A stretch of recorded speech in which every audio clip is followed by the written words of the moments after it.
Hey everyone. Today joining us is JB from Asians with Attitudes, Oakland chapter. I'm sure everybody saw the news, what's going on in the world. There's been a lot of hate crime towards Asians. Just an example of the statistic, according to HuffPost, there have been nearly 4,000 incidents of Asian racism in last year as a coronavirus pandemic raged, and the number soured and it keeps rising. Also, Asian elders are experiencing anxiety and are afraid to go out. And also even YouTube, I'm not gonna mention this artist's name. YouTube took down this artist because he had a song about, bashing Asians. Another artist, doing a call to blaming everything. So joining us today is JB from Asians with Attitude. We're gonna do 10 questions with JB today. Before we start the interview, can you introduce yourself, like where your family's from? Also, a couple things about yourself that we should know.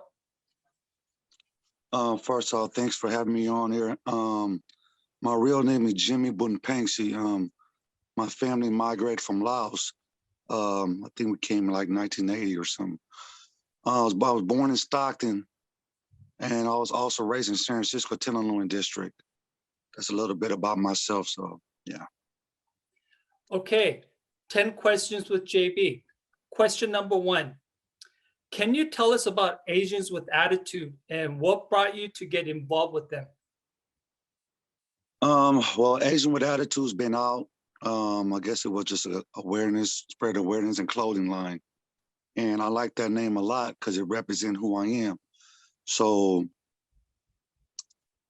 Asian with Attitude is just a movement to bring all Asian Pacific Islanders and allies to come together.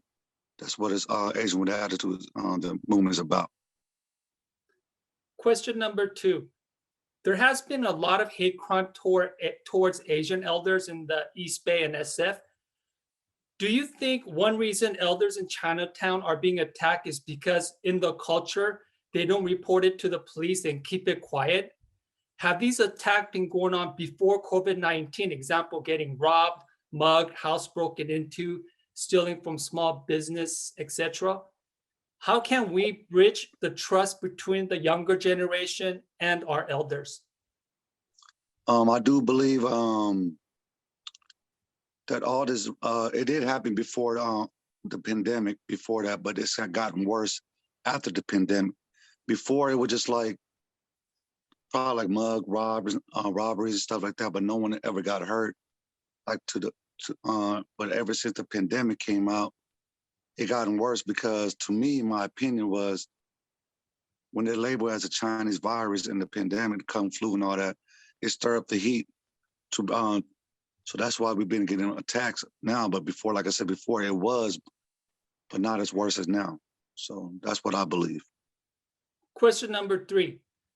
Recently, I was at the Asian with Attitudes rally in Oakland, and one of the speakers says something like, "We are not your typical Asians." What does this mean?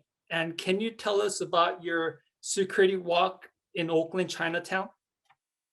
When they say we're not your typical Asian, because we are Southeast Asian, most Laotian Cambodians, and we was raised, most of us raised in the hood, to be honest with you, and we all join gangs, and even we get discriminated, judged by East Asian as well, so that's the reason why whoever said that probably mentioned like, we're not your typical Asian, if I'm hearing this correctly. But what was the second question towards the end? What I do in the foot patrol? Yeah, the security patrol in Oakland, you guys do. What we do, me and my team do is we walk around and make sure all the stores are closed safely. Like, we're gonna wait till every store is closed. We circle around, and sometimes they see your presence out there, and we stand by the ATM. We also ask them, do they need us to stand by and watch them, watch the shop while they're closing down? Some of them understand, some of them don't, but we also do have translator. But like I said, what we do is we make sure all the stores close safely. We offer a ride if they need a ride home or walk to the bus or anywhere. So we we also walk them home if they need help, walk them home, carry the grocery bag as well. So that's what we do. Wow, that's really awesome. That's on Chinatown and Oakland, they do this. Okay, question number 4. What is your opinion about non-Asian activists posting online the crossed out words "Stop Asian Hate" and replacing it with "Stop White Terrorism" and "End White Supremacy"? How can white supremacy be the main issue when we are getting attacked from non-whites too? I think because a lot of people bring up white supremacy is because they're saying that they kind of like help them stir the problem to get people like other non-white to attack. So that's the reason why I think people always talk about white supremacy. Is like they set it up for other racial attackers as well, but not only whites. You know, just everyone else. So that's the reason why I believe. I mean, I hear it a lot. You know, I mean, it could be true, and I do think it is because the way I see it is like they think when they see us come together, they don't want to see us come together. They want to divide us. So somehow, some ways, they want to amplify it up to let us go against each other, like when they see other race attacking us. So that's what I believe, though. That the white supremacy do have something involved. But I don't know. I mean, I don't know the truth all the way, but that's what I believe in my heart, that they want us to attack each other. So if that answers your question. Question number 5. At the Asian with Attitude rally in Oakland, one of the first Black speakers was on stage and said something like, "You are getting attacked by people that look like us, not to judge." In that saying, do you think this has more to do with the location that people live in? Yeah, yeah, it can, because Chinatown and Oakland, it's a freeway right there. It's easy in, easy out, you know. So it could be the location as well, because yeah, like I said, it's really small and the freeway is right there. People just could hop out the car and do whatever they can to get easy money, you know, especially during this time. So I do believe the location does play a big part of it. Yeah. Question number 6. How can Asians build better relationship with all communities? Um, just don't automatic assume, and like when people come to the store, you know, just like, or actually just go out to the other community as well to talk to people, you know. But if other coming in, just don't automatically assume they're gonna do something, because not everyone is bad, you know. Not everyone has that bad intention. Like, for example, like me, when I first went to Chinatown, people ran away from me and my friends. So, but we really there to protect. So I felt bad because I know they're traumatized of what's going on, but that's another thing. And when I first went there, they tried to say I have to speak the language or the way I dress, the way I look. But I'm here to represent, I'm here to protect. So never mind how I look at the same time. So yeah. So basically just don't judge one another. That's it. So. Question number 7. I was really impressed with the Asians with Attitude rally because it was so diverse and even got a lot of the local elders to come out. You even got Black speakers, women bomb beret speaker, performers, hip hop dancers, even biker club came. What can other Asian groups in different cities learn from this rally, and what are the benefits of diversities at rallies? Oh, it's good. I mean, they could learn from this rally because you all have to bring everybody together, no matter how you look like. That's why we had different people come out from different ethnicity, different background, different neighborhoods. The way we did it, we all street people at the end of the day, you know. So we want to bring the streets and the communities to get together, you know. Just don't look at us like, oh, they got Crips, Bloods, and whatever, you know. But you know what? That's what our rally is different from everybody, because we had everybody out there. You have to bring everybody, for, what, you know, as a unity. That's the only way, because to, you know, basically try to stop in this attacks going on. So you need to bring everybody voice. Their voice makes a difference. So hopefully everybody can learn what we did. Is like we brought everybody to the streets to come together in this rally. So Oh, JB, before I go to the next question, I was also really impressed at the rally because beginning, you guys had like people who got out of jail, young kids who got out of jail speaking, and like ex-gang members and former gang members speaking. That was really, I haven't seen like that at any rallies like that. All the speakers were from the streets, and that was really amazing. I mean, at the beginning of the rally. Then after that, you guys had a march. Then you had another speaker again. But I noticed, like, due to the long march, after the long march, my friends came late. Then that's when all the elders left too, because they got tired from the long walk and stuff. But that rally was really diverse from beginning to the middle. It was really awesome. And what blew my mind is like, touched my heart, man.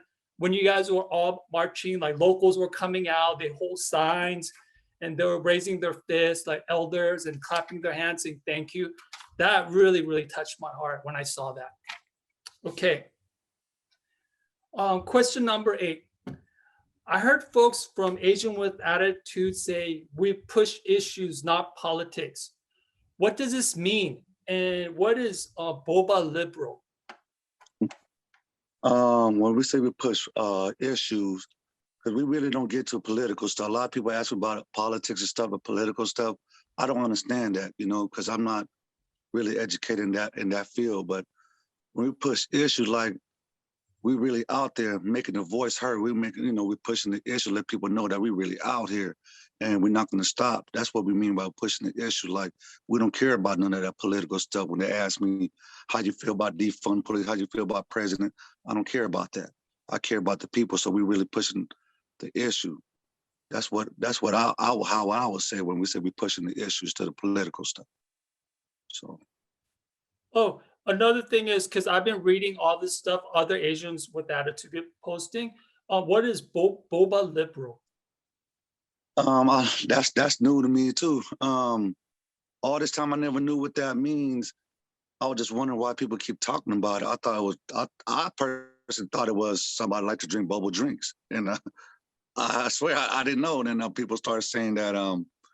From my understanding is I learned from people that I know that said boba liberals, like mainly Asians that don't understand the struggle in life. Like they like to criticize and judge one another.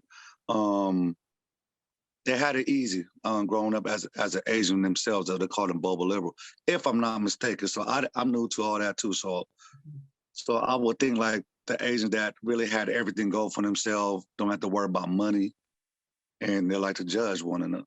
That's what I was told, but I could be wrong. But I always thought it was someone like to drink bubbles, so I can't answer that one. So.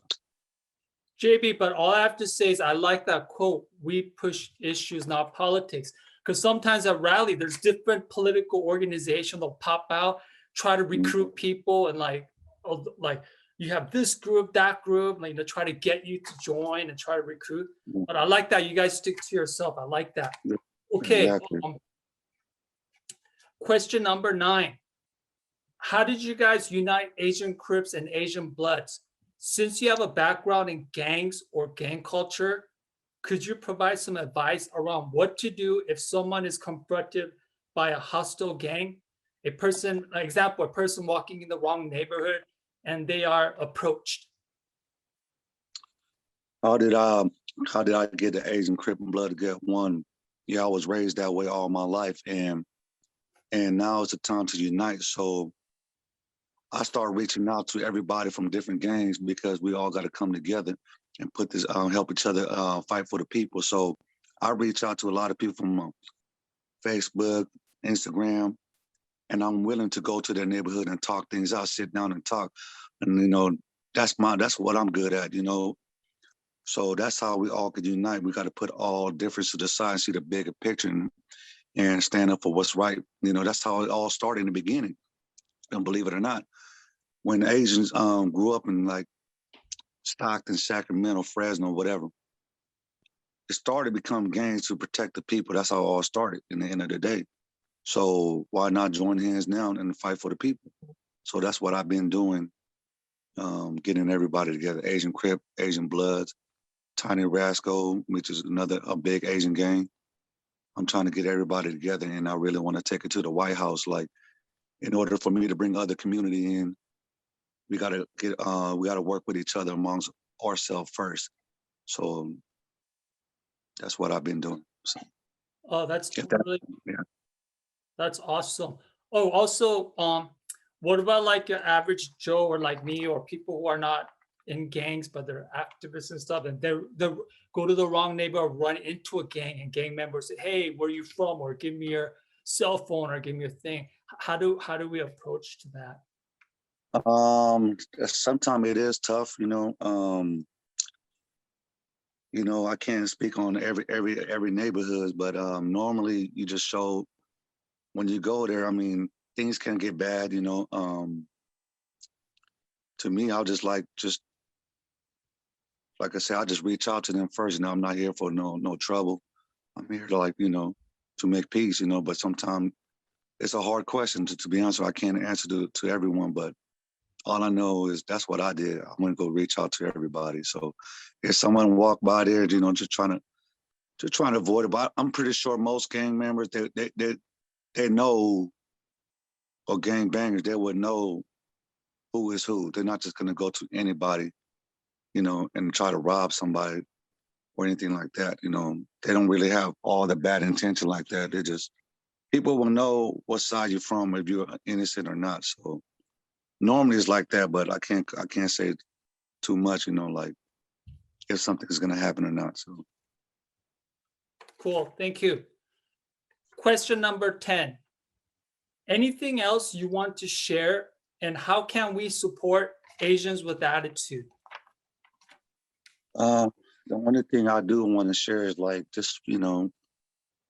just help out one another. I know a lot of people scared, and I always say that's in most rallies. I always say I would catch a case, I will fight, I would do whatever because I'm trying to encourage someone because it's already bad in a day.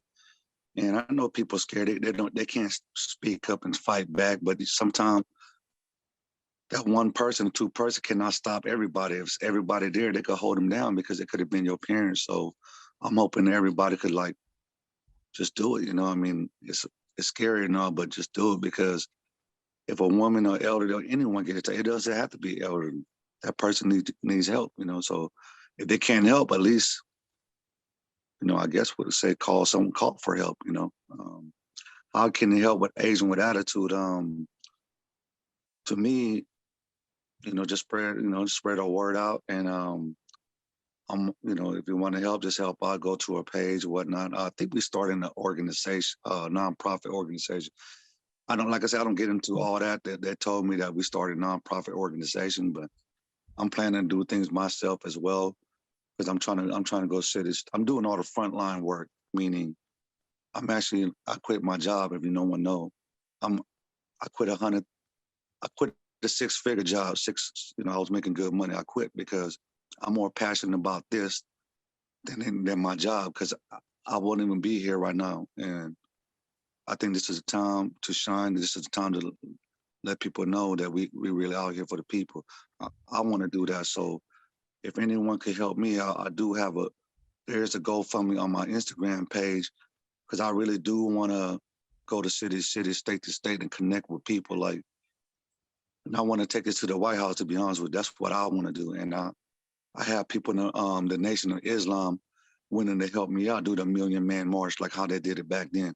You know what I'm saying? So if I could do that, I will make one of the biggest history, for all people. So that's what I want to do. If anybody want to help me out on that part, I want to get there. And I won't stop, to be honest with you. I won't. And like I said, we got to unite amongst ourselves first before we work with others, because it's a bad blood between us and everybody else too. So, but I know I could do it. My main mission, to be honest with you, I want to bring all the gangs together. That's what I want to do because if it's gonna get ugly, the only person that really step up is the person come from the streets, and that's what I really want to do, to be honest with you. So pretty soon I'm gonna go state to state and go to every neighborhood I can. So. Thank you so much for this interview. Much respect to you. And yes, I did see your pictures and everything. You are on front line. In fact, I was in Chinatown the week before the rally. I saw Asians with attitude. couple people like walking around, and I was going, fuck, they do look intimidating. If anyone's gonna do something by just watching you guys, they're gonna stay out. They go, whoa, I'm not gonna do that. Yes, anybody watching this, please support JB, Asian with Attitude. Local gangs, invite them to speak at your church, at your rallies. Don't judge them. Don't judge all gang members. Invite them. Take time to get to know your neighbors, and and also invest in gang too, because also you could hire gang members or former gang members and stuff. Much respect to you, and we'll keep in touch. And I will see you at the next rally, where you guys gonna. I think you guys are going to some clubhouse or something like that. Yeah, I'm gonna go to the one in Vallejo. I think Yes. Savage Biker. They invited me and us to go. So I know I'm gonna go with my team. So whoever want to go is more than welcome. So that's where I'm gonna be at next. So today I just came back from a youth rally in San Mateo where kids, high schoolers, hold it down for the rally. So I had to show up. I went there by myself because I feel in my heart I need to be there to support. So. Yeah. All right. Last thing I'm gonna say is, before we go, a quote from David Hiller from the Black Panther Party. We do not fight racism with racism. We fight racism with solidarity. All right. Take care. Thank you.